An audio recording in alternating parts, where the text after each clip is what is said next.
Kilalanin ng pagkatao ni Caprice Cayetano, ang PBB Collab 2.0 Kapuso Big Winner. Mga fans naghiyawan matapos tanghaling Kapuso Big Winner si Caprice Cayetano. Kilalanin siya, ito ang buong istorya.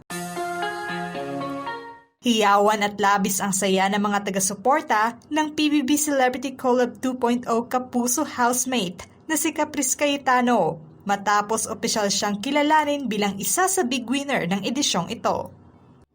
Ang demure daughter ng Quezon City na si Caprice Cayetano ay ipinanganak noong November 10, 2008 at 17 years old na siya ngayon. Lumaki siya sa Quezon City at nanggaling sa prominenteng pamilya. Ang kanyang mga magulang ay sina Chin Mendez at George Mendez na isang renowned chef at current executive chef at creative director ng Shibu. May nakababatang kapatid naman siya na si Caper. Ikinuwento ni Caprice sa loob ng bahay ni Kuya na nasa teenagers pa lamang ang kanyang mga magulang nang ipanganak siya. Sa pagiging bata ng kanyang mga magulang, pansamantalang nagkalayo ang landas ng kanyang mga magulang upang ipagpatuloy ang pag-aaral, dahilan upang lumaki siya sa kanyang lolo at lola. Ang kanyang lola ang palagi niyang kasama sa mga showbiz event at gig, at malapit din siya sa kanyang lolo na ilang taon nang nakalilipas nagretiro pagkatapos magtrabaho sa Saudi Arabia.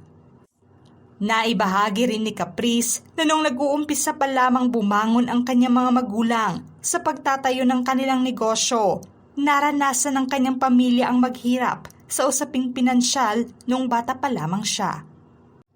Dahil porsigido ang kanyang mga magulang na mapalaki siya ng maayos at may magandang buhay, ay napalago ng mabuti ng kanyang ama ang negosyo nila. Sa ngayon, ayon sa impormasyon, ay nasa more than 5 restaurants na ang meron sila. Samantalang sa edad na 5 years old, nag-umpisang umusbong ang karera ni Caprice bilang Kapuso child actress. Sa murang edad niya ay nagsimula na siyang lumalabas sa mga commercials at endorsements at ilang proyekto sa telebisyon. Nakilala siya sa pagganap bilang Batang Crisilda sa 2017 Supernatural Drama Series na Kambal Karibal. At sa ilan pang proyekto tulad ng Hindi Ko Kayang Iwan Ka, Mulawin vs. Ravenna, Asawa Ko, Karibal Ko at Primadonas. Bago pumasok ng bahay ni Kuya, may huling proyekto naman siya sa GMA Afternoon Prime Series na Cruz vs. Cruz. Siya ang gumanap bilang Jessica kung saan ipinakita niya ang kanyang promising acting skills sa kabila ng pag-aartista. Nagpatuloy pa rin siya sa kanyang pag-aaral sa pamamagitan ng homeschooling sa kanyang junior high sa Angelicum College. Mahilig din si Caprice mag-travel. Sa kanyang Instagram account, laman ng mga post niya ang ilang travel snaps. Ilan sa mga bakasyon niya, bumisita siya sa Singapore, Hong Kong at Japan. Ang panghuling paglalakbay niya ay sa New York, kung saan binisita niya ang iconic na apartment na itinampok sa hit sitcom na Friends. Nung bata pa lamang si Caprice ay nagkaroon din siya ng kanyang boyish face, ngunit kalaunan ay niyakap niya ang kanyang kikay era. Mahilig naman siya sa pagluluto na siyang namanan niya sa kanyang ama at aktibo rin siya sa sports. Matapos opisyal na napabilang sa mga housemates ng PBB Celebrity Collab Edition 2.0, sa opisyal na pagpasok niya sa PBB House, marami na kaagad ang pinusuan ng kanyang pagiging tahimik at cute na housemate. Sa mga sumunod na linggo ng kanilang pananatili sa loob ng bahay ni Kuya, ipinakita niya ang pagiging masipag, kung saan palaging spotted siya sa kitchen sink area dahil nasa mahilig niyang maglinis. Siya rin ang naging unang weekly task leader dahil nakitaan siya ng kasamahang housemates ng karakter bilang isang leader. Sa panahong pinagsabihan ni Kuya ang lahat ng kanyang housemate dahil sa kalat na sitwasyon sa kanyang bahay, kabilang si Caprice sa 4 na mga housemates na binoto bilang pinakamalinis, organisado at pinakadisiplinado. Nabigyan din siya ng gift of immunity sa 4th nomination dahil isa siya sa pinakamabuting housemate.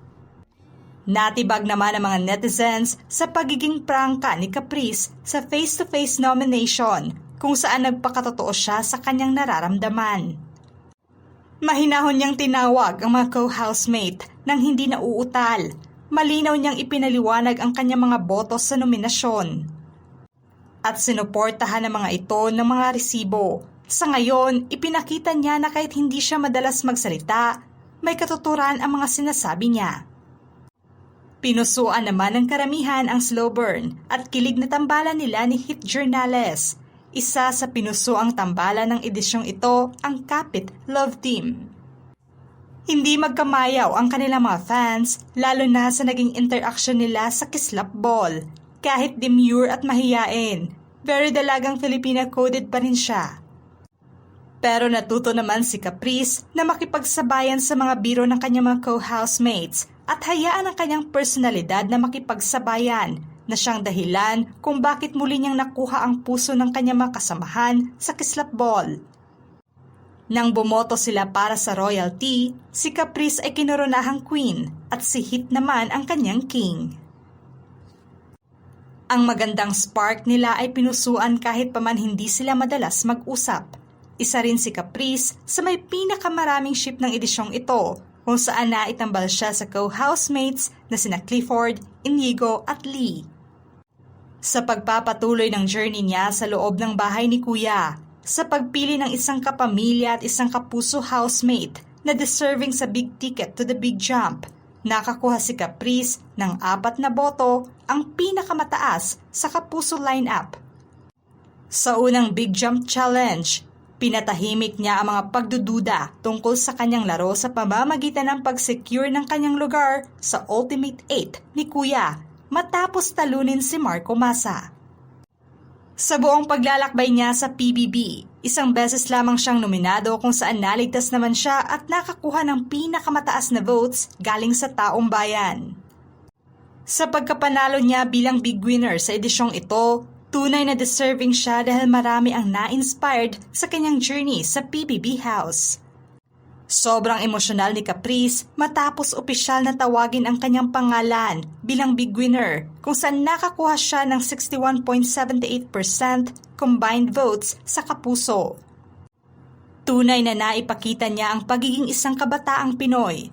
Ngayon pa lamang, nakaabang na ang mga fans niya sa pag-usbong palalo ng kanyang karera sa industriya. Dahil noon pa man ay nakitaan na siya ng galing sa pag-arte. Ano ang masasabi niyo sa pagkatao ni Caprice Cayetano at ang pagiging kapuso big winner niya sa PBB Celebrity Collab Edition 2.0?